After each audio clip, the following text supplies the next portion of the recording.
بہرحال اس طرح سے ہوا کہ آیت اللہ بہجت اپنے کسی استاد کے پاس جایا کرتے تھے جن کی شہرت زیادہ اچھی نہیں تھی، لوگ ان کو سمجھتے تھے یہ دیوانے ٹائپ کے ہیں، وہ اتنے بڑے عارف ٹائپ کے تھے کہ لوگ ان کو دیوانے ٹائپ کے سمجھنے لگے تھے۔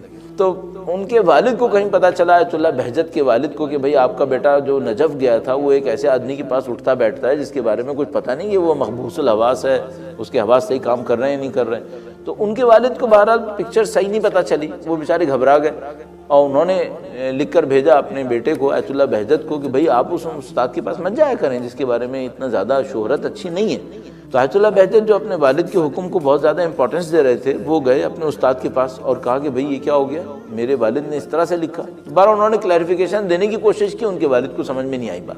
انہوں نے کہا کہ بیٹا تم نے اگر میرے بیٹے ہو تو تمہیں یہ کرنا پڑے گا اور تم نہیں جانا آئندہ سے ان کے پاس۔ تو اپنے استاد کے پاس گئے، کہا میں کیا کروں؟ انہوں نے کہا کہ تم ایسا کرو، اپنے مرجع تقلید کے پاس جاؤ اور ان سے جا کر پوچھو کہ بھئی ایسی ایک صورتحال میں جب استاد بہت بڑی ضرورت ہے اور باپ بھی منع کر رہا ہے تو اب کرنا کیا ہے؟ تو اپنے مرجع تقلید کے پاس گئے، انہوں نے کہا کہ بھئی تمہیں اپنے باپ کی ماننی پڑے گی، تم اپنے باپ کی مان لو اور اللہ جو ہے وہ انشاءاللہ اس کے اندر تمہارے لیے راستے کھولے گا اگر تم اللہ کی اطاعت کرو گے۔ تو وہ استاد کے پاس آئے اور کہا کہ بھئی اس طرح سے ہو گیا ہے، مرجع تقلید نے بھی کہا ہے کہ باپ کی ماننی چاہیے اور مجھے جو ہے وہ اب آپ میرے لیے کیا ریکمینڈ کرتے ہیں؟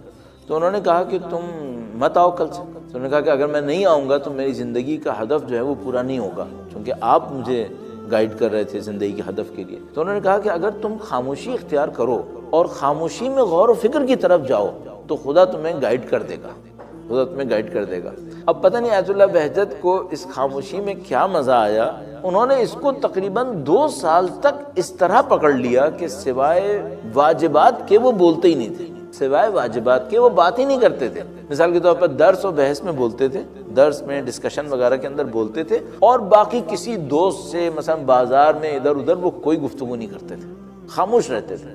اچھا، سائلنس کی اتنی اہمیت ہے ہمارے یہاں، خاموشی کی، غور و فکر کی اتنی اہمیت ہے۔ اچھا، جو اس سوسائٹی میں ہمیں نظر آ رہا ہے وہ کیا نظر آ رہا ہے؟ یہ ویلیو کے ہی اگینسٹ ہے۔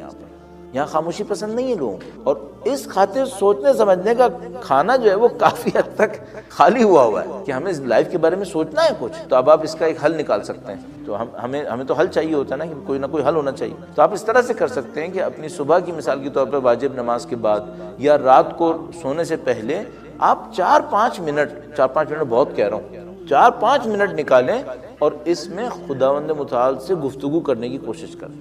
4-5 منٹ میں بہت کہہ رہا ہوں، شروع میں 30 سیکنڈ 1 منٹ بھی نکالنے تو بہت بڑی بات ہے، اور اس میں آپ خدا سے گفتگو کرنے کی کوشش کریں۔